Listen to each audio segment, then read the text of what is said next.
Right, so, well, does anyone believe they're supposed to be in a different room to the room talking about Overleaf and LaTeX?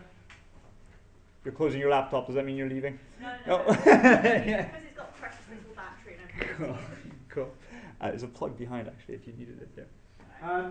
So my name is Vince, and I'm a lecturer here at the School of Mathematics. And I feel, because of what I'm about to say, the need to preempt what I'm going to say by saying I don't work for Overleaf, so I'm not paid for this. So everything you're getting is like my real opinion of it, even though John's staring me down right now. And that leads me to what I'm about to say, which is I'm a huge Overleaf fan. As a lecturer here, I get to teach LaTeX to our first year mathematicians, and that's fun.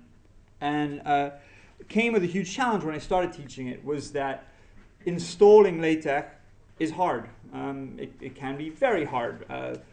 One of my first videos I've ever put up on YouTube is a video of me installing LaTeX on OS X, just to try and get my students able to do it.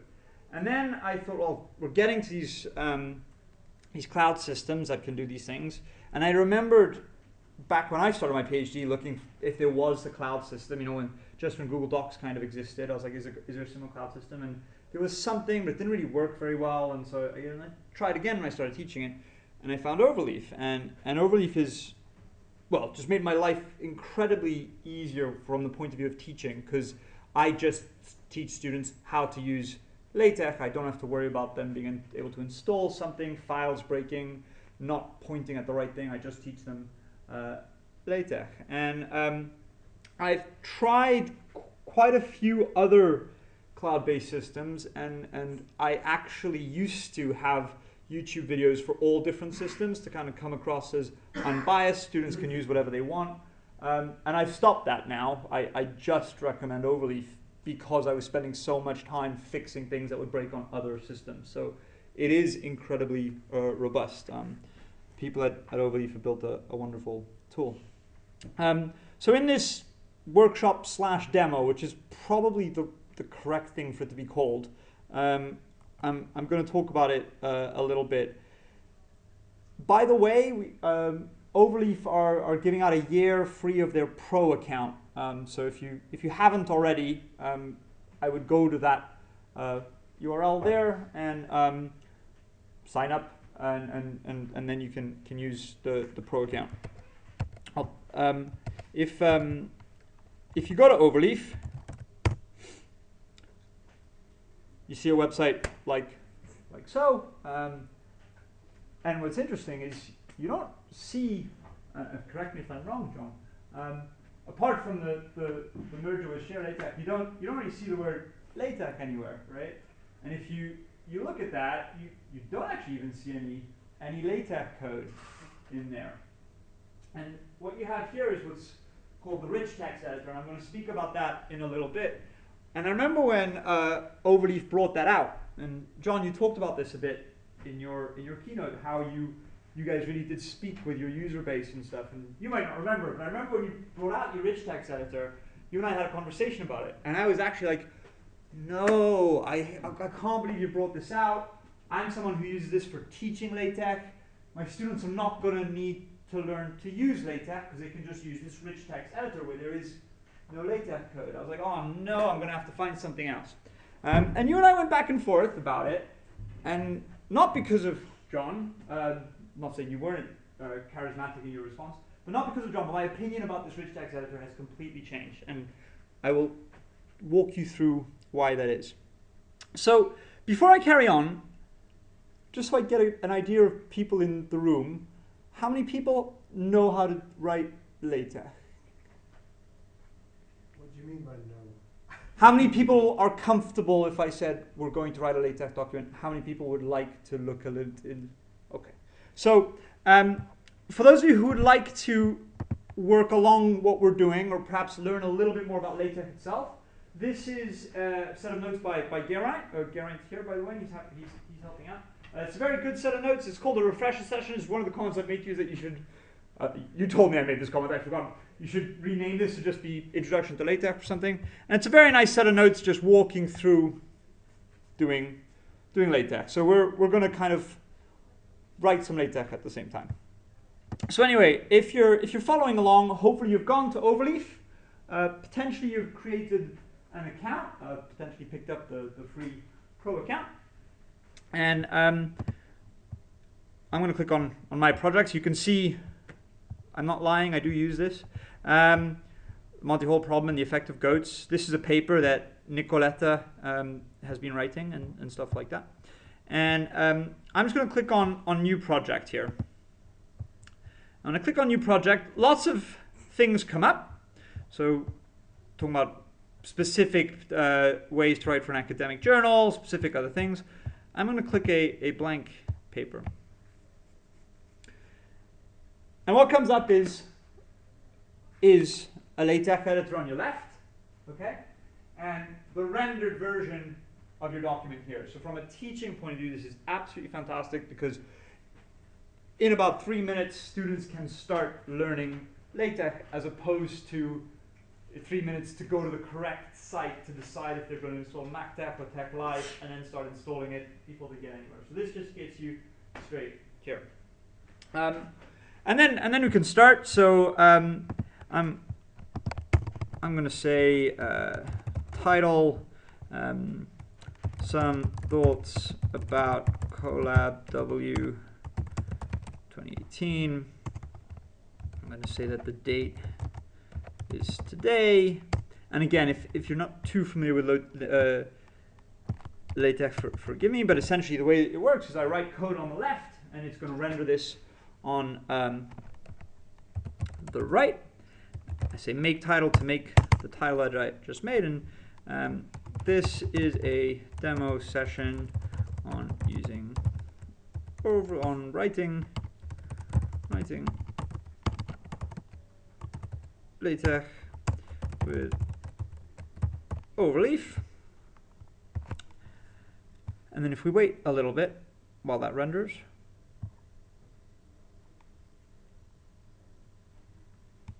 that's come up, and so this would be a fancy paper that we're starting to write.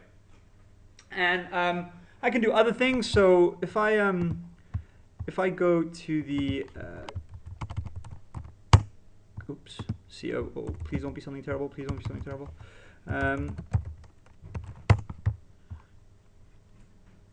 If I go here and I grab this photo, for example, I'm just going to download that photo to my computer, and I'm going to write collabw18.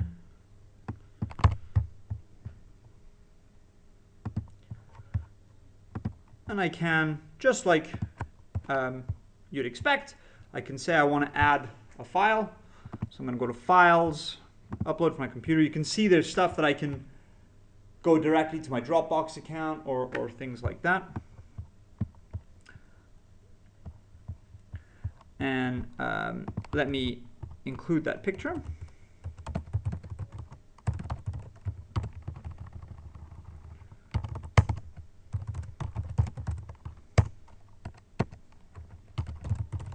And you can see already that the Overleaf LaTeX editor is actually quite nice, right? It was giving me loads of suggestions, so it's got all the things you expect from an IDE. Which, again, from a teaching point of view, is really good because it allows my students to get little hints as they're writing code. Because more than whether or not my students know the exact syntax for a word, I'm interested in whether they know what they're doing. So once that's, we'll leave that load up. We'll have a picture in there. When I usually use this, I actually set the previewer to be on manual, just so that I'm never confused as to when my code might have entered an error. But I know it's very popular to have all these things at the same time. And then what you can do, compile error, there we go. Oh, I forgot the dot. Yeah, and so actually I should have left it and used all the helpfulness, but you might have seen that Text editor over here actually highlighted that in red. LaTeX editors are understandably not always the easiest things to to find, but we get the idea. And so then moving on, what we can do is we can click on share, right? And this is where, so okay, so Vince has shown us this nice LaTeX editor. That's essentially all I've done, right? But if someone were able to package and squish something in that always works, takes a couple of minutes to download, who cares? This is where stuff begins to get interesting. So we can see the read and edit link, the read-only link, and something else that I'll come to in a bit. So if I click on this read and edit link, and I grab that, and I'm just going to drop that into my conversation with Geraint. You can see Geraint and I talking about our double act this morning where we didn't quite go to script because of me. And now Geraint's got a link, hopefully. And then Geraint can start writing something.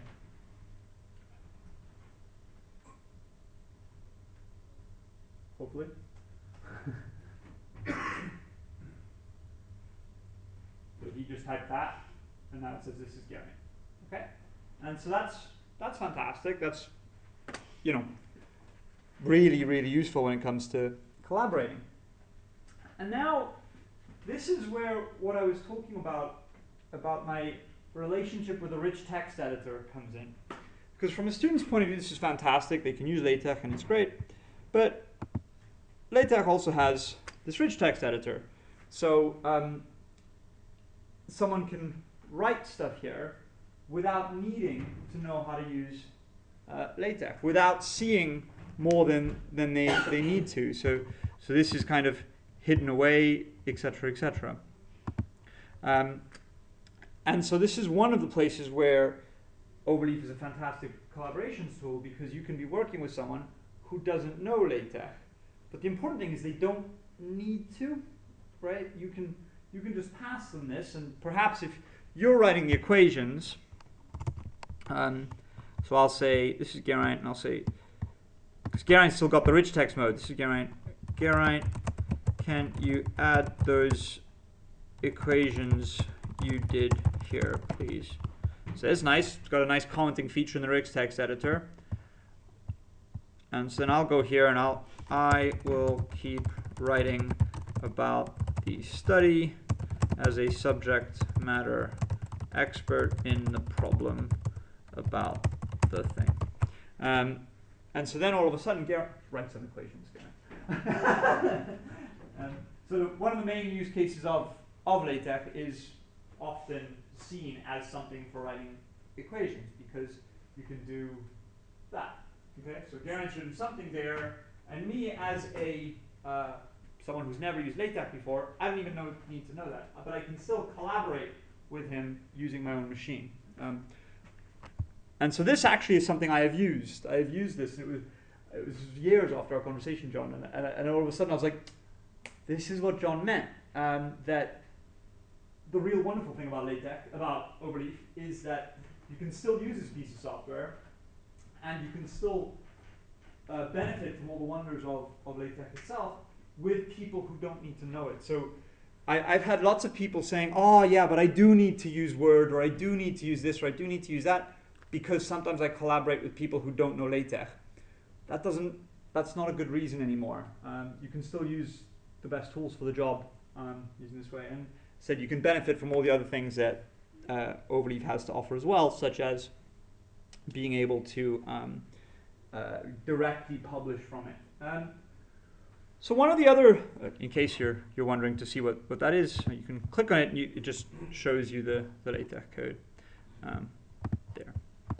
So one question that came up in John's talk was, okay, but then I still have to use a web editor. The Overleaf web editor is really nice. You can go into your settings, you can change it using Vim key bindings and various other things, probably more than I know of, and things like that. But if you did want to use your own system, you can. So if you go back to this share button, there's this clone with Git. And so if I just go to my local system, and I type git clone and that git bridge URL,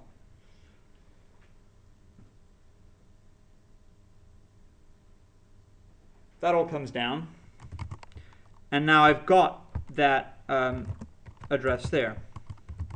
And if I go in there, I've got the LaTeX code that I've just been typing, including the image. So if I look at main.tech, that's just what we've been typing up there. And if I look at the Git history, we see that Geraint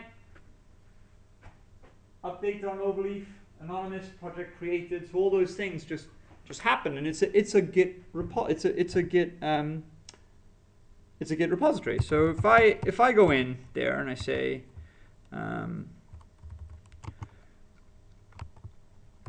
this could be something a third editor would write, and so I'm using my editor, but anyone can use their own editor here. Anyone can use their own system.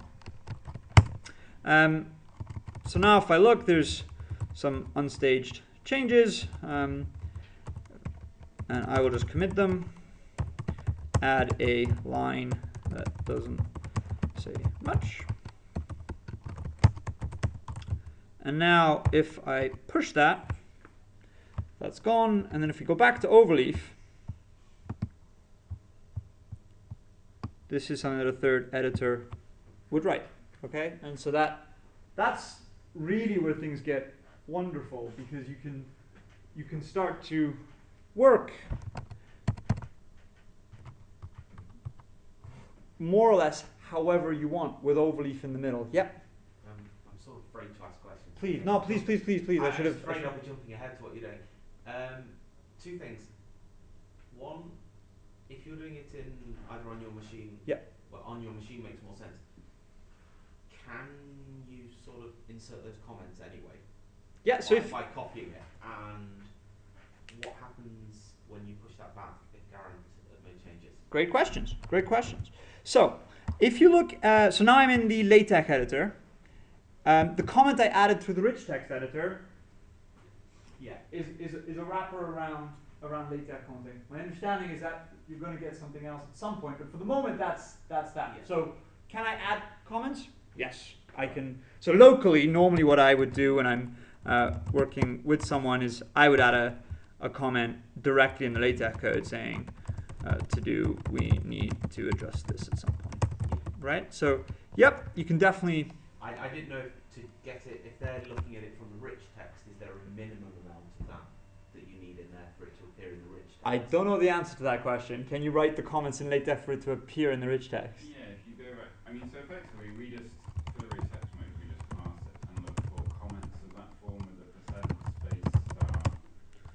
space and then a timestamp. So basically, if you copied that comment, that's okay. Yeah, cool. I didn't know if you needed whether it was sort of anonymous ones or whether you needed the timestamp in it. That's good to know. Yeah, that's so basically we just, like the rich text mode works by parsing the LaTeX source and looking for things that it can identify. And so it identifies that because it's got a sort of star and then the hat at the end and stuff. So you could. Okay. So your second question is essentially about what if Geraint and I are both writing on that at the same time? Well, that line or just different, same document. Yeah. Okay. Cool. So let's try same documents. Geraint, can you change the title using on Overleaf, please? Yeah.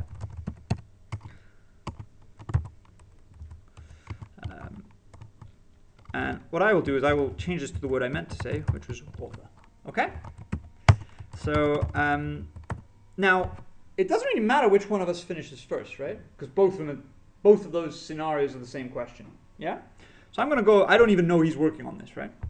And so I'm going to go fix use of wrong.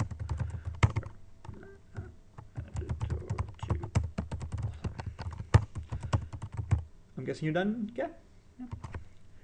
So I'm going to push that, and I get exactly what I want to get. Right. And what I want to get is, hey, some changes have gone over there. I don't want to Git is, and it's got nothing to do with Overleaf right now, right? This is just Git saying, I don't want to create a mess. Yeah. Find out what happened over there, and then fix it. So yeah, great. That's exactly the message you hope to get. And so I'm going to pull Geraint's changes down. They've come down. Yeah. Git has decided to do a merge a merge commit.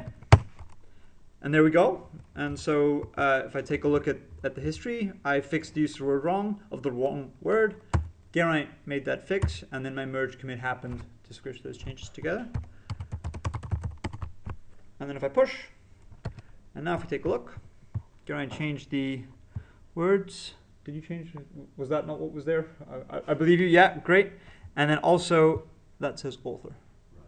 Okay. So in other words, it's, I believe, not doing anything too smart. The smart stuff is Git. You just have access to a nice Git repo. Am I lying or taking any credit away from Overleaf? And that's the right way, right? That's the way to do it. That you just as if Geraint and I were working on any other Git repository, you know, if I'm changing stuff that he's changed, it says no, you can't do that. Yeah. And then this allows you to do nice things. So if I do I have a yeah, please, Gary. When Overleaf does that Git commit, is there any way to write a message, commit message? Not at the minute. No, we Not yet. on the list. It's one of the big requests from Git users. So I'm going to go ahead into my we talked about Jupyter Notebook. I'm just going to write a quick line of code. Oh, I think we're running out of time, actually. I'm going to write a quick line of code in this repository. So, and I'm going to say some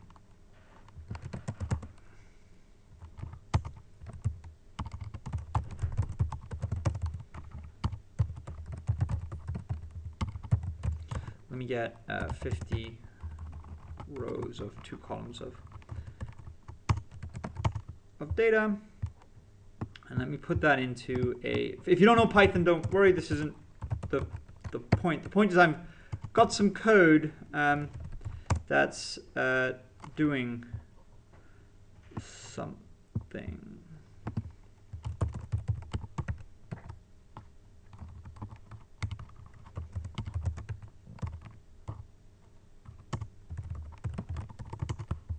Okay, so I've got some data, right? Done my experiments, analyzed my data, got some data. And I want to put that table into LaTeX. And there are lots of clever things around, and what I'm about to do is nothing specific to pandas or Python. Most languages have something like this. If I look at this data frame that contains my data, it's got a toLaTeX method, which just writes my LaTeX for me, okay? And what I'm slowly getting towards is the ability to make sure that my LaTeX and my code and my paper are reproducible, so that if I were to change or run that again because it's an unseeded random sample, what I'm about to do is make sure it's all fine. So this is just a string. This is just a LaTeX, a Python string. And so if I go with open and let me put src table.tex.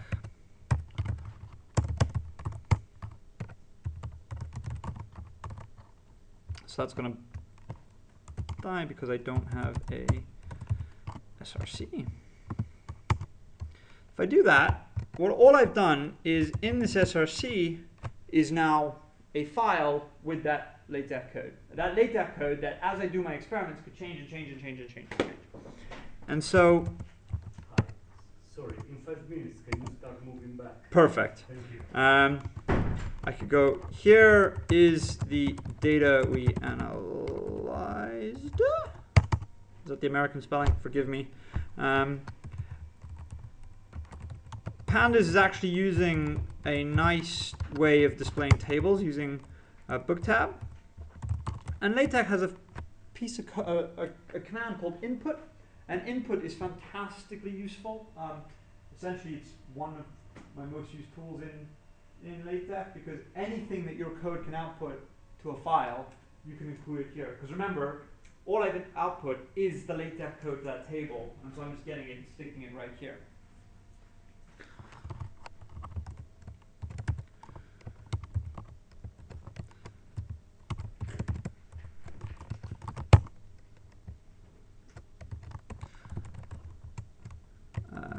Actually, I won't even compile it locally. Geraint, if I made a mistake, it'll be your fault. So theoretically, I could even upload my notebook here, etc., etc. Or you could go into how your Git is configured and have Git ignores for different things and things like that.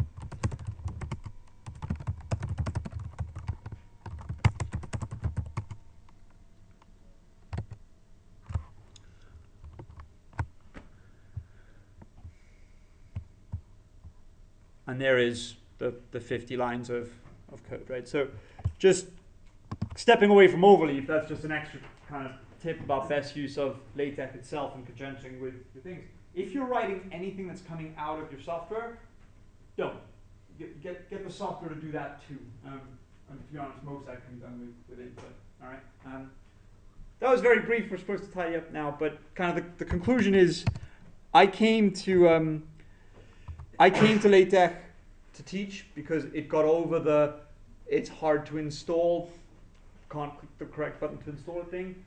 But this triangle here, I believe, makes it an amazing research tool. And I'm not even talking about like further down the line of publishing and that one-click publication thing that LaTeX has with so many publishers. I'm talking about the fact that this allows everyone to work to their strengths using tools that they're familiar with. If you're not familiar with LaTeX and you need something practically equal to what you see is what you get editor, it has that. If you want a very nice editor that's just there for you, it has that. If you want to work in an environment that you're comfortable and familiar with, it has that. And it kind of doesn't, no one of these users is a lesser citizen of the service, which is really cool. Any questions about anything? John, is there anything you wanted to add? I mean, we do have the forum, so please, if you could compliment anything I've said. No, I see. So I'm just in that. So this ties in with the point earlier about, how do you train and how do you run workshops like this? So originally, the idea was that like I or John could come and give this, and one thing we've been trying to do actually, because that's what we used to do. We used to go and give this kind of talk, but that's just really unscalable. Like just literally, there are too many universities in the world to go and give this talk at. But it also I used Overleaf, and I was a mathematician, not a computer scientist, and so I don't tend to use the Git bridge very much, and so I have my own perspective on it, and I now talk more about what I talked about earlier. And so I think one of the things we're trying to do is make it possible, for teachers and people who are using it within the classroom to be able to, give these kind of talks and support that as well. And so, I kind of just was, Vince has been an enthusiastic user. He created 21 videos in a weekend. I was just going to bring those up actually, but I really need to update them. So this is my first year programming course, and I've got a chapter on LaTeX, and it is, I tell students about other services, and I tell them about them, but I say that I recommend Overleaf, and then every single one of these I've got, but you'll see a travel in time actually if I click on one of these. I think you recorded these a week before we updated. It was early. And so this is what Overleaf used to look like. It used to be called LaTeX, but the service still holds. My students use this and are not confused by that. So yeah. So Geraint has a fantastic set of notes here on using LaTeX. Here are mine, and they all link to videos. And then the very quick question: am I right in assuming it doesn't support any of the suggest type functionality at the moment? So it does have an autocomplete. No, I don't mean that sort of suggest. I mean like. Oh, sorry, suggested editing. No, but we're getting a nicer track changes kind of.